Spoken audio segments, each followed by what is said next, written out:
وَلَقَدْ يَسَّرْنَا الْقُرْآنَ لِلذِّكْرِ فَهَلْ مِن مُّدَّكِرٍ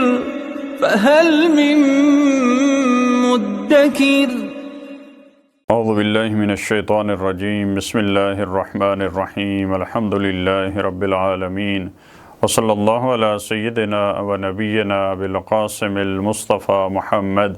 وعلى آلہ الطیبین الطاہرین المعصومین اما بعد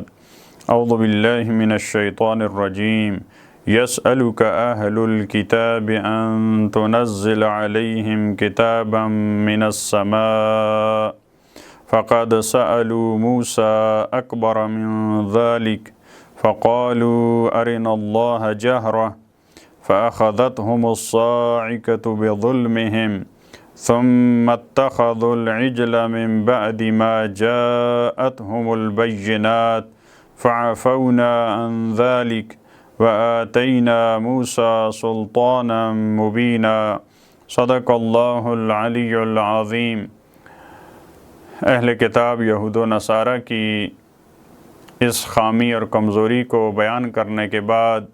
کہ وہ انبیاء میں تفریق کے قائل ہیں، بعض انبیاء کو مانتے ہیں بعض کو نہیں مانتے، جیسا کہ بعض دوسری آیات میں فرشتوں میں تفریق کے قائل تھے کہ اگر یہ فرشتہ شریعت لائے تو ہم مانتے ہیں، اگر یہ فرشتہ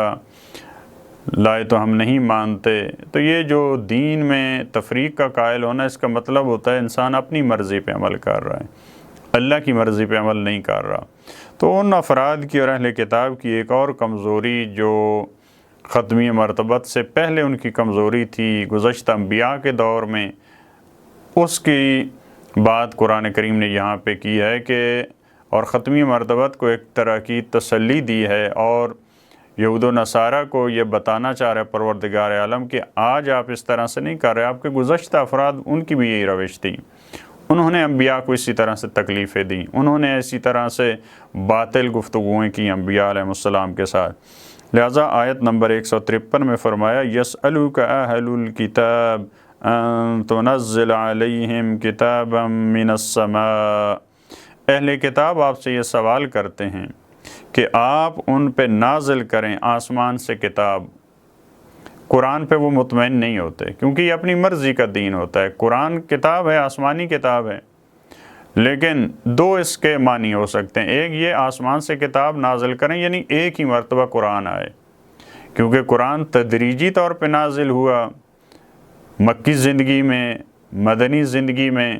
لہٰذا کیونکہ تورات اس طرح سے نہیں تھی، ایک ہی مرتبہ حضرت موسیٰ کو ملی۔ تو بعض یہودیوں کا یہ تھا اعتراض کہ جس طرح حضرت موسیٰ کو تورات ملی، آپ کو ایک ہی مرتبہ قرآن کیوں نہیں مل رہا؟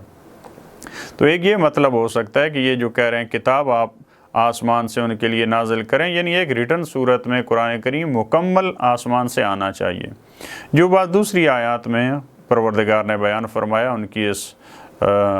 بری حرکت کو، فرمایا کہ وہاں پہ یہ کہتے تھے کہ آسمان سے ایک کتاب آنی چاہیے، ایک مکتوب آنا چاہیے، ایک لیٹر آنا چاہیے، پھر ہمیں وہ نظر آنا چاہیے، پھر آپ آسمان کی طرف جائیں، آسمان کی طرف چڑھیں۔ تو اس طرح کی باتیں ان کی پہلے بھی تھیں، ایک یہ مطلب ہو سکتا ہے۔ دوسرا یہ کہ قرآن کے علاوہ کوئی کتاب، یعنی قرآن کو تو ہم نہیں مانتے، اس کے احکامات مثال کے طور پہ ہمارے فیور میں نہیں ہیں، تو اس کے علاوہ کوئی کتاب آپ لائیں، یہ آپ سے سوال کرتے ہیں، ہمیں کتاب نازل کر کے دیں جو قرآن کے علاوہ کوئی اور ہو۔ فقد سألوا موسیٰ اکبر من ذلک، تو حضرت موسیٰ سے انہوں نے جو درخواست کی اور سوال کیا وہ اس سے زیادہ بڑا تھا، وہ اس سے زیادہ بری بات تھی، وہ اس سے زیادہ قبیح امر تھا جو حضرت موسیٰ سے انہوں نے سوال کیا۔ آپ سے تو یہ درخواست کر رہے ہیں، یہ بھی بری چیز ہے، لیکن حضرت موسیٰ سے انہوں نے، ان کی عادت یہ ہے، ان کی ذات میں یہ شامل ہے، لہٰذا انہوں نے وہاں اس سے بڑی بری حرکت کی۔ وہاں پہ کیا کہا؟ فَقَالُوا أَرِنَا اللَّهَ جَهْرَةً، حضرت موسیٰ کے انہوں نے کہا تھا کہ خدا کو ہمیں دکھاؤ واضح طور پہ، آشکارا طور پہ، جیسے ہم افراد ایک دوسرے کو دیکھتے ہیں، اسی طرح سے جیسے ہم افراد ایک دوسرے کو دیکھتے ہیں اسی طرح سے کہا ہمیں خدا دکھائیں جہرتاً، جو دوسری آیات میں اس کی پوری تفصیل موجود ہے کہ وہاں پہ گئے، کہا کہ ہم خدا کو دیکھنا چاہتے ہیں، پھر وہاں پہ پروردگار عالم نے جب اپنی تجلی دکھائی تو وہاں اس کی پوری تفصیل دوسری آیت میں موجود ہے۔ وہاں پہ اس آیت میں اشارہ موجود ہے، انہوں نے کہا کہ ہمیں اللہ کو دکھا دو۔ فَأَخَذَتْهُمُ الصَّاعِقَةُ بِظُلْمِهِمْ، ان کے ظلم کی وجہ سے آسمان کی بجلی نے ان کو آ لیا، یعنی ان پہ بجلی گری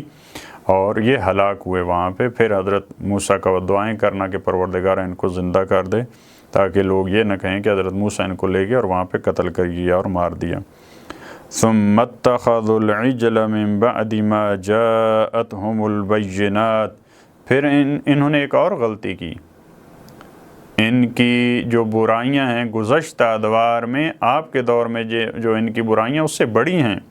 انہوں نے بچھڑے کی عبادت کی، یہ اتخاذ عجل یعنی ان کی گوسالہ پرستی انہوں نے کی۔ جب حضرت موسیٰ گئے تورات کے لیے حضرت ہارون کو چھوڑ کے گئے تو سامری نے جو پوری داستان بعض دوسرے سوروں میں بیان فرمائی، اس سے آواز آنے لگی اور انہوں نے کہا کہ یہی خدا ہے۔ سامری نے کہا تو انہوں نے کہا کہ ٹھیک ہے، اس کی عبادت شروع کر دی۔ بینات آنے کے بعد، واضح دلائل آنے کے بعد تمہارے پاس نبی آئے،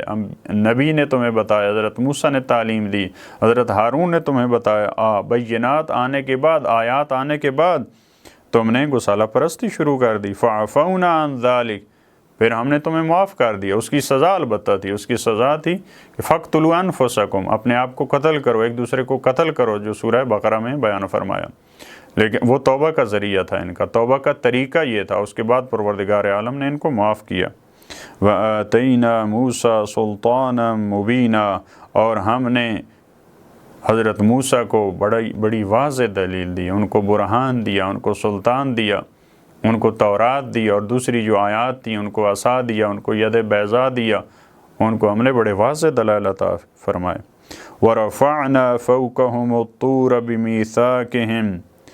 یہ پھر انہی کے آباء و اجداد کا تذکرہ جو ختمی مرتبت کو نہیں مان رہے اور رسولوں کے درمیان تفریق قائل ہیں۔ پروردگار عالم نے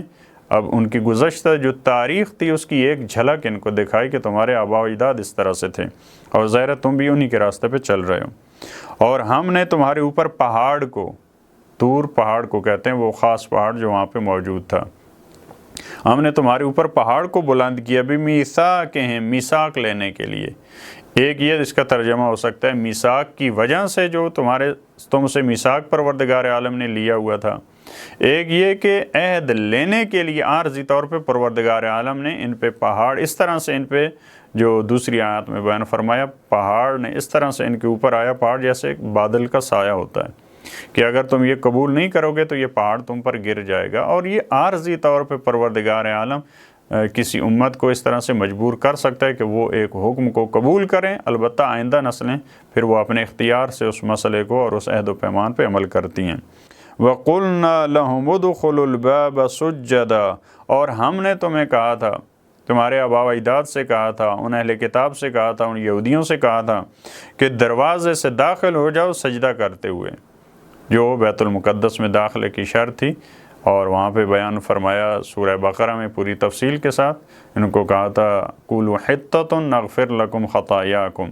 کہ آپ حطۃ یعنی استغفار کہتے ہوئے آپ داخل ہوئے تو پروردگار تمہاری خطاؤں سے درگزر کرے گا۔ وہاں ان الفاظ میں بھی انہوں نے تبدیلی کر دی اور وہاں بھی انہوں نے خطائیں انجام دیں۔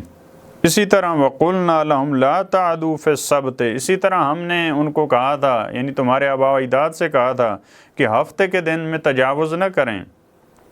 اس کی بھی دوسرے سوروں میں تفصیل موجود ہے کہ ہفتے کے دن ان کو کہا گیا تھا کہ آپ نے شکار نہیں کرنا، جو قرآن کریم نے بیان فرمایا دوسری آیات میں، اس قریہ کی فرمایا داستان جو حاضرۃ البحر، جو سمندر کے کنارے تھا، پروردگار نے ہفتے کے دن منع کیا تو اس طرح سے امتحان خداوند عالم نے ان کا لیا، ہفتے کے دن مچھلیاں بالکل سامنے آتی تھیں، نظر آتی تھیں، چمکتی تھیں ان کے لیے، اور وہ شکار سے پھر باز نہیں آ سکتے تھے، انہوں نے اللہ کے احکام کی نافرمانی کی، اور جب ہفتے کا دن نہیں ہوتا تھا تو وہ نظر نہیں آتی تھیں۔ یہ خدا کی طرف سے امتحان تھا، تو اللہ کے اس حکم میں وہاں پہ انہوں نے پھر نافرمانی کی۔ وَأَخَذْنَا مِنْهُمْ مِيثَاقًا غَلِيظًا، اور ہم نے ان سے بہت محکم عہد و پیمان لیا۔ مختلف مراحل میں پروردگار عالم نے اہل کتاب سے، خصوصی طور پہ یہودیوں سے، بنی اسرائیل سے پروردگار عالم نے عہد لیا، پیمان لیا، اب تم وہ سزا دی، اب توبہ انہوں نے کی، پھر ایک اور طریقہ بتایا، اس پہ پروردگار سے انہوں نے توبہ کی، لیکن یہ تمام تر عہد و پیمان کے باوجود پھر بھی اللہ کی نافرمانی کرتے رہے۔ ختمی مرتبت کے دور میں بھی انہوں نے نافرمانی کی، اور آج بھی دنیا کی جو اکثر مشکلات ہیں، خصوصاً مظلومین اور مستضعفین جہان کی جو مشکلات ہیں، اس کا اگر کوئی ریشہ اور کوئی جڑ ہے تو وہ یہی اہل کتاب اور خصوصی طور پہ یہودی ہیں۔ پروردگار عالم امت مسلمہ کے حکمرانوں کو یہ عقل و شعور دے کہ وہ ان کے ہتھ کنڈوں سے واقف ہوں، ان کی چالوں سے اور ان کے ناپاک عزائم سے واقف ہوں، اور امت کی اور مسلمانوں کی بھلائی کے لیے حقیقی معنوں میں کوئی اقدام کر سکیں۔ اللہم صلی علی محمد و آل محمد۔